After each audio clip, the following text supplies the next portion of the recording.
ಎಲ್ಲರಿಗೂ ನಮಸ್ಕಾರ. ನಾನು ನಿಮ್ಮ ಪ್ರೀತಿಯ ಗ್ರೀಷ್ಮ ಬಿಎನ್.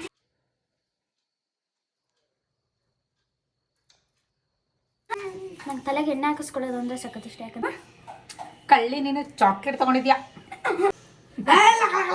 ಇದನ್ನ ನೀಟಾಗಿ ಮಿಕ್ಸ್ ಮಾಡ್ಕೋತೀನಿ. ಸೊ ನಮ್ಮಮ್ಮ ಏನು ರೆಸಿಪಿ ಮಾಡ್ತಿದ್ದಾರೆ ಅಂತ ಗೊತ್ತಾಯ್ತಲ್ಲ. ಸಾಧನೆ ತೋರಿದ ನಮಗೆಲ್ಲ ಸಾವಿರ ಸಾವಿರ ಚಪ್ಪಾಳೆ. ಹಾಯ್ ಫ್ರೆಂಡ್ಸ್, ಎಲ್ಲರಿಗೂ ನಮಸ್ಕಾರ. ನಾನು ನಿಮ್ಮ ಪ್ರೀತಿಯ ಗ್ರೀಷ್ಮ ಬಿಎನ್. ನಿಮಗೇನೋ ಒಂದು ಹೇಳಬೇಕು. ಏನು ಗೊತ್ತಾ, ನಂದು ಯೂಟ್ಯೂಬ್ ಚಾನಲು ಹೊಸದಾಗಿ ಕ್ರಿಯೇಟ್ ಆಗಿರೋದು. ಅದು ನಿಮ್ಮೆಲ್ರಿಗೂ ಗೊತ್ತು. ನಿಮ್ಮ ಸಪೋರ್ಟ್ ನನಗೆ ತುಂಬಾ ಬೇಕಾಗಿದೆ. ಹಾಗಾಗಿ ನನ್ನ ಚಾನಲ್ನ ನೀವಿನ್ನೂ ಸಬ್ಸ್ಕ್ರೈಬ್ ಮಾಡಿಲ್ಲ ಅಂದರೆ ಸಬ್ಸ್ಕ್ರೈಬ್ ಮಾಡಿ. ನನ್ನ ಹೆಚ್ಚಿನ ವೀಡಿಯೋಸ್ಗಳಿಗಾಗಿ ಅಲ್ಲೇ ಇರುವ ಬೆಲ್ ಐಕಾನ್ ಮೇಲೆ ಕ್ಲಿಕ್ ಮಾಡಿ. ಇದರಿಂದ ನಮ್ಮ ಎಲ್ಲ ವೀಡಿಯೋಸ್ ನಿಮಗೆ ನೋಟಿಫಿಕೇಷನಲ್ಲಿ ಖಂಡಿತ ಬಂದೇ ಬರುತ್ತೆ. ಹಾಗಾಗಿ ಇವಾಗ ನಮ್ಮಮ್ಮ ನನಗೆ ತಲೆಗೆ ಎಣ್ಣೆ ಹಾಕ್ತಾಯಿದ್ದಾರೆ. ಏನಕ್ಕೆ ಗೊತ್ತಾ, ನಮ್ಮ ಮನೇಲಿ ಇವತ್ತು ನಮ್ಮಮ್ಮ ಏನೋ ಒಂದು ಸ್ಪೆಷಲ್ ಡಿಶ್ ಮಾಡ್ತಾಯಿದ್ದಾರೆ. ಅದರ ರೆಸಿಪಿ ನಿಮಗೂ ಕೂಡ ತೋರಿಸ್ತೀನಿ. ಅಮ್ಮ ಹೇಳಿದ್ರು ತಲೆಗೆಣ್ಣೆ ಇವಾಗ ಇಲ್ಲೇ ಹಾಕ್ತೀನಿ,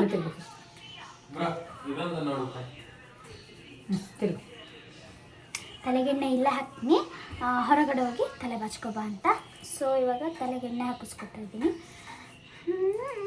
ನಂಗೆ ತಲೆಗೆ ಎಣ್ಣೆ ಹಾಕಿಸ್ಕೊಳ್ಳೋದು ಅಂದರೆ ಸಖತ್ ಇಷ್ಟ. ಯಾಕಂದರೆ ಈ ಥರ ಅಮ್ಮ ಮಸಾಜ್ ಮಾಡ್ತಾರಲ್ಲ, ನಂಗೆ ಅದು ಸಖತ್ ಇಷ್ಟ. ಅಮ್ಮ, ನಿಂಗೆ ಮಗಳಿಗೆ ಮಸಾಜ್ ಮಾಡೋಕ್ಕೆ ಇಷ್ಟನಾ? ಏಯ್ ಕಳ್ಳಿ, ಮುಂಚೆ ಏನಂತಿದ್ದೆ ಗೊತ್ತಾ ಫ್ರೆಂಡ್ಸ್, ನಾನು ನಮ್ಮ ಫ್ರೆಂಡ್ ಅವರ ನಮ್ಮ ಅಣ್ಣನವ್ರ ಫ್ರೆಂಡಿಗೆ ನಮ್ಮಮ್ಮ ಚಾಕ್ಲೇಟ್ ತೊಗೊಂಡಿದ್ರಂತೆ. ಅದಕ್ಕೆ ನಾನು ಏನಂತ ಹೇಳ್ದೆ ಅಮ್ಮ, ಕಳ್ಳಿ ನೀನು ಚಾಕ್ಲೇಟ್ ತೊಗೊಂಡಿದ್ಯಾ? ಅವಳಿಗೆ ತೊಗೊಂಡಿದ್ದೀನಿ ಅಂದ್ಕೊಂಡ್ಬಿಟ್ಟಿದ್ಲು.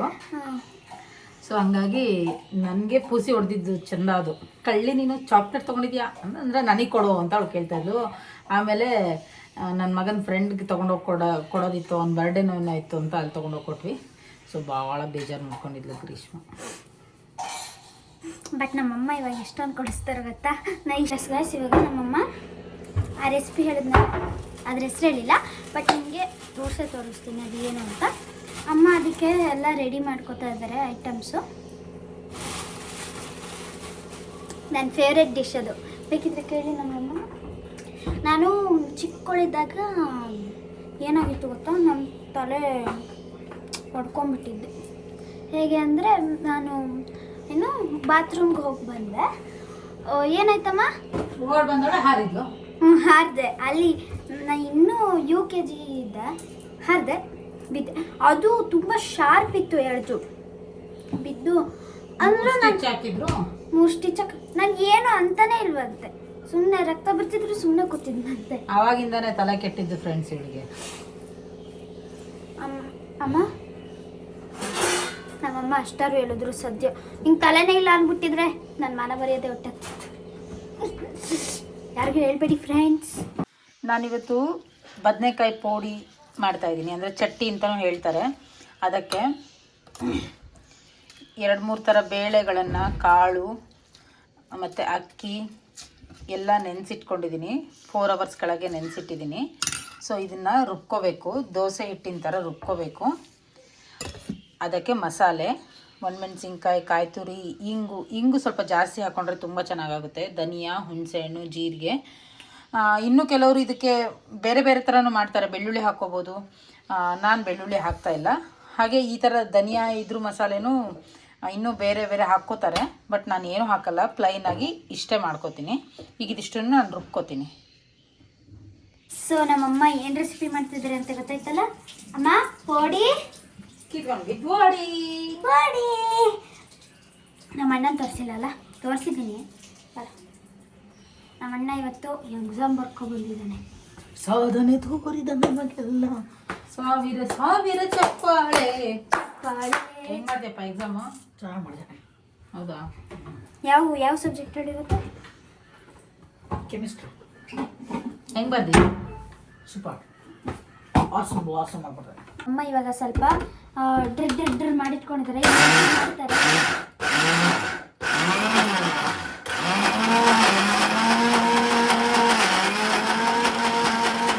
ಗೈಸ್, ಇವಾಗ ನಾನು ದೀಪ ಹಚ್ಬಿಟ್ಟು ಬರ್ತೀನಿ. ದೀಪ ಹಚ್ಚೋಕ್ಕೆ ಬತ್ತಿ ಇರಲಿಲ್ಲ, ಅದಕ್ಕೆ ಅಮ್ಮನ ಹತ್ರ ಬತ್ತಿ ಹಾಕಿಸ್ಕೊತಾ ಇದ್ದೀನಿ.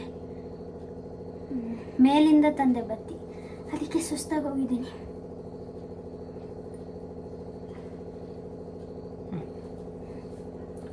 ಈಗ ಅದಕ್ಕೆ ಸಂಜೆ 6 ಗಂಟೆಗೆ ದೀಪ ಹಚ್ತೀವಿ. ಯಾಕೆ ಅಂದರೆ ದೀಪ ಹಚ್ಚೋದ್ರಿಂದ ಲಕ್ಷ್ಮಿ ಮನೆಗೆ ಬರ್ತಾಳೆ ಅಂತ. ಹಾಗಾಗಿ ನಾವು ದಿನ ಸಂಜೆ ದೀಪ ಹಚ್ತೀವಿ. ಇದು ನೋಡಿ, ಇದಕ್ಕೆ ಏನೋ ಒಂಥರ ಸ್ಟಾರ್ ಡೆಕೋರೇಷನ್ ಮಾಡುತ್ತಾರೆ. ಗಾಳಿ ಬಂದು ದೀಪ ನಂದೋಗಲ್ಲ ಅಂತ. ಇವಾಗ ಇದನ್ನು ಈ ಥರ ಇಟ್ಟು ಹೀಗೆ ಇಡ್ತೀನಿ.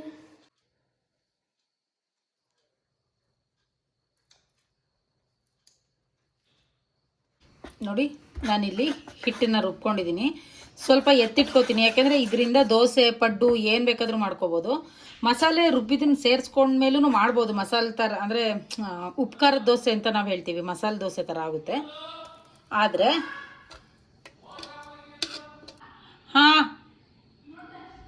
ಆದರೆ ಸ್ವಲ್ಪ ಎತ್ತಿಟ್ಕೊಂಡ್ರೆ ಒಳ್ಳೆಯದು ಅಂತ ಈ ಥರ ಎತ್ತಿಟ್ಕೋತಾ ಇದ್ದೀನಿ. ನಾನು ರುಬ್ಬಿಟ್ಟಿರೋಂಥ ಮಸಾಲೆ ಸೇರಿಸ್ಕೊತಾ ಇದ್ದೀನಿ. ನೋಡಿ, ಇದಕ್ಕೆ ಇನ್ನು ನಾನು ಉಪ್ಪು ಮತ್ತು ಬೆಲ್ಲ ಸೇರಿಸ್ಕೋಬೇಕು. ಇದು ಮಿಕ್ಸ್ ಆಗ್ತಾಯಿದ್ರೆ ಬಾಯಲ್ಲೆಲ್ಲ ನೀರು ಬರ್ತಾ ಇದೆ ಫ್ರೆಂಡ್ಸ್, ಅಷ್ಟೊಂದು ಹಿಂಗಿನ ಘಮ್ ಅಂತ ಇದೆ. ನೀವು ಈ ಥರ ಏನಾದ್ರು ಬದನೆಕಾಯ್ದು ಹೀರೆಕಾಯ್ದು ಮಾಡ್ತಾಯಿದ್ರೆ ಅದಕ್ಕೆ ಏನಂತ ಕರಿತೀರಾ, ನಿಮ್ಮ ಕಡೆ ಏನು ಹೆಸರಿದೆ ದಯವಿಟ್ಟು ಕಾಮೆಂಟ್ ಮಾಡಿ. ನಮ್ಮಮ್ಮ ಉಪ್ಪನ್ನು ಸೇರಿಸ್ಕೊತಾ ಇದ್ದಾರೆ. ನಿಮ್ಮ ರುಚಿಗೆ ತಕ್ಕಷ್ಟು ಉಪ್ಪನ್ನ ಹಾಕ್ಕೊಳ್ಳಿ. ನಾನಿಲ್ಲಿ ರೆಡ್ ಸಾಲ್ಟ್ ಉಪಯೋಗಿಸ್ತಾ ಇದ್ದೀನಿ. ನೀವು ಯಾವ ಸಾಲ್ಟ್ ಬೇಕಾದರೂ ಹಾಕ್ಕೋಬೋದು. ನಾವು ಜೋನಿ ಬೆಲ್ಲ ಸೇರಿಸ್ಕೊತಾ ಇದ್ದೀವಿ.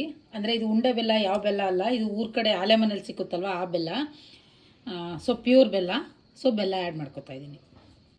ಇದನ್ನು ನಾನು ನೀಟಾಗಿ ಮಿಕ್ಸ್ ಮಾಡ್ಕೊತೀನಿ. ಇದಕ್ಕೆ ಇನ್ನೊಂಚೂರು ಖಾರ ಬೇಕನ್ಸಿದ್ರೆ ಇನ್ನೂ ರುಬ್ಬಿದು ಉಳಿಸ್ಕೊಂಡಿದ್ದೀನಿ, ಬೇಕಂದರೆ ಹಾಕ್ಕೋಬೋದು. ಖಾರ ಕಡಿಮೆ ಅಂದರೆ ಸಾಕಿಷ್ಟ. ನಮ್ಮನೇಲಿ ಎಲ್ಲರೂ ಖಾರ ತಿಂತಾರೆ ಫ್ರೆಂಡ್ಸ್, ಸಖತ್ ಖಾರ ತಿಂತಾರೆ. ನಮ್ಮನೇಲಿ ಎಲ್ಲರಿಗೂ ಸ್ವೀಟ್ಗಿಂತ ಖಾರನೇ ಸಖತ್ ಇಷ್ಟ. ಅದು ಖಾರ ಯಾವಾಗ ಗೊತ್ತಾ ಜಾಸ್ತಿ ಇಷ್ಟ ಆಗಕ್ಕೆ ಸ್ಟಾರ್ಟ್ ಆಗಿದೆ, ಲಾಕ್ಡೌನ್ ಟೈಮಲ್ಲಿ. ಇವತ್ತು ನಾವು ಊರಿಂದ ಏನೋ ಮಣ್ಣಿನ ಮಡಿಕೆಗಳು, ಮೊಸರು ಹಾಕಿಡೋದೆಲ್ಲ ತಂದಿದ್ವಿ. ಅವತ್ತೇನೋ ಸುಮ್ಮನೆ ಬೋರ್ ಹೊಡಿತಾ ಇತ್ತು. ಅವಾಗ ನಾನು ಅಣ್ಣ ಸೇರಿಕೊಂಡು ಪೇಂಟ್ನ ಮಾಡಿಟ್ಟಿದ್ದೀವಿ. ಇದರೊಳಗೆ ಏನು ಹಾಕಿದ್ದೀನಿ ಗೊತ್ತಾ, ಈ ಥರ ನನಗೆ ಒಂದು ಪಿಂಕ್ ಕಲರ್ ಅಪ್ಪ ಅಮ್ಮ ಕೊಡಿಸಿದ್ದು. ಅದು ಹೇಗೋ ಟೇರ್ ಆಯಿತು. ಅದನ್ನು ಆ ಮಣಿಗಳನ್ನ ನಾನು ಇದರೊಳಗೆ ಹಾಕಿಟ್ಟಿದ್ದೀನಿ. ಇದು ನಾನೀಗ ಹಿಟ್ಟೆಲ್ಲ ರುಬ್ಬಿ ಖಾರ ಹಾಕ್ಕೊಂಡು ಉಪ್ಪು ಬೆಲ್ಲ ಎಲ್ಲ ಸೇರಿಸ್ಕೊಂಡು ಅದು ರೆಡಿ ಮಾಡ್ಕೊಂಡಿದ್ದೀನಿ. ಇದನ್ನು ಹೆದ್ದೂರು ಗುಳ್ಳ ಅಂತ ಹೇಳ್ತಾರೆ. ಇದು ತೀರ್ಥಹಳ್ಳಿ ಹತ್ರ ಹೆದ್ದೂರು ಅಂತ ಇದೆ, ಅಲ್ಲಿ ಬೆಳೀತಾರೆ. ಅಂದರೆ ನಮ್ಗೆ ಅಲ್ಲಿಂದ ಸಿಗುತ್ತೆ. ಸೊ ಅಜ್ಜಿ ಮನೆಯಲ್ಲಿ ಈ ಟೈಮಲ್ಲಿ ಸಿಕ್ಕುತ್ತೆ. ತಮ್ಮ ಹೋಗಿದ್ದ ಊರಿಗೆ, ಸೊ ಅವನ ಹತ್ರ ಅಮ್ಮ ಕೊಟ್ಟು ಕಳಿಸಿದ್ದಾರೆ. ಸೊ ಅದ್ರದ್ದು ಈಗ ನಾನು ಮಾಡ್ತಾ ಇದ್ದೀನಿ. ಇದೇ ಥರ ಹೀರೆಕಾಯ್ದು ಮಾಡ್ತಾರೆ, ಆಲೂಗಡ್ಡೆ ಮಾಡ್ತಾರೆ. ಅಂದರೆ ನಿಮ್ಮಿಷ್ಟ, ನೀವು ಏನು ಬೇಕಾದರೂ ಮಾಡ್ಕೋಬೋದು. ಅಂದರೆ ಮೆತ್ತಗಿರೋ ತರಕಾರಿಲಿ ಯಾವುದ್ರಲ್ಲಾದರೂ ಮಾಡ್ಬೋದು. ಎಳೆ ನವಿಲ್ಕೋಸಲ್ಲಿ ತುಂಬ ಚೆನ್ನಾಗಾಗುತ್ತೆ. ನಾ ಈಗ ಇದನ್ನು ಹೆಚ್ಕೋತಾ ಇದ್ದೀನಿ. ಈ ಥರ ತೆಳ್ಳಗೆ ರೌಂಡಾಗಿ ಹೆಚ್ಕೋಬೇಕು. ತುಂಬ ದೊಡ್ಡ ಬದನೆಕಾಯಿ ಆದರೆ ಅರ್ಧ ಮಾಡಿಕೊಂಡು ಚಂದ್ರಾಕೃತಿಯಲ್ಲಿ ಹೆಚ್ಕೋಬೇಕಾಗುತ್ತೆ.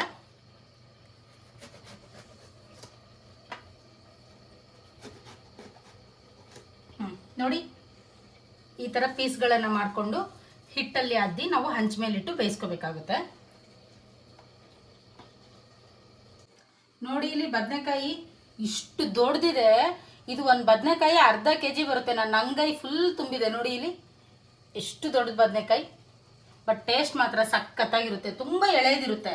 ಇಷ್ಟು ದೊಡ್ಡ ಆಗಿದೆ, ಬಲ್ತು ಬಿಟ್ಟಿದೆ ಅಂತ ಏನಿಲ್ಲ, ತುಂಬ ಎಳೆದಿರುತ್ತೆ. ನೋಡಿ ಇಲ್ಲಿ ಬೀಜ ಕೂಡ ಬಲ್ತಿಲ್ಲ. ಇಲ್ಲಿ ನಾನು ಹಂಚು ಕಾಯಕ್ಕೆ ಇಟ್ಕೊಂಡಿದ್ದೀನಿ. ಸೊ ಸ್ವಲ್ಪ ಎಣ್ಣೆ ಹಾಕೋತೀನಿ. ಅಯ್ಯೋ, ಹಂಚು ನೋಡಿ, ಫಸ್ಟ್ ಹಂಚು ಕ್ಲೀನ್ ಮಾಡಬೇಡಿ ಅಂತ ಕಾಮೆಂಟ್ ಮಾಡಬೇಡಿ. ಎಲ್ಲರ ಮನೇಲೂ ಹಂಚು ಹೀಗೆ ಇರುತ್ತೆ. ಇಲ್ಲ ಅಂದರೆ ಅದನ್ನು ಫುಲ್ಲು ಕೆರೆಸಿ ತೆಗೆದುಬಿಟ್ಟು ನಾವು ಕ್ಲೀನ್ ಮಾಡಿದ್ರೆ ದೋಸೆ ಅಥವಾ ಆ ಥರ ಯಾವುದು ಹೇಳಲ್ಲ. ಅದಕ್ಕೋಸ್ಕರ ಹಂಚು ಹಾಗೆ ಇರುತ್ತೆ. ಸೊ ನಾವು ಇದನ್ನು ಈ ಥರ ಇಡ್ತಾ ಹೋಗಬೇಕು.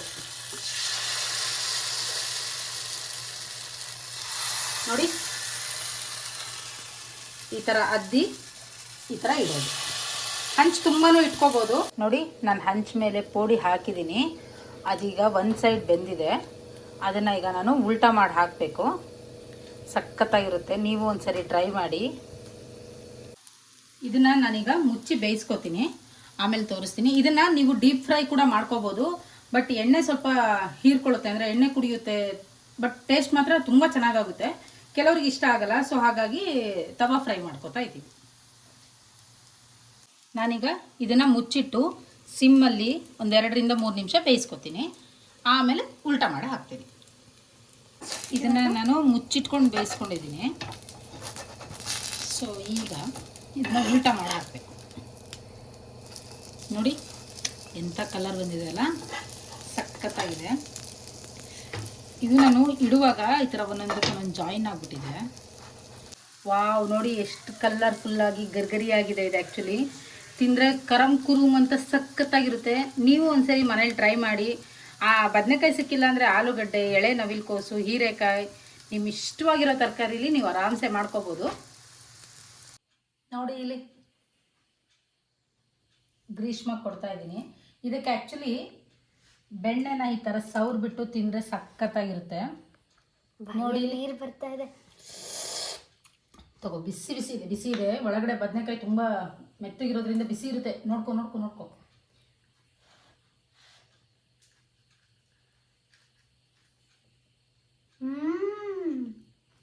ಸಕ್ಕತ್ತಾಗಿದೆ ಫ್ರೆಂಡ್ಸ್.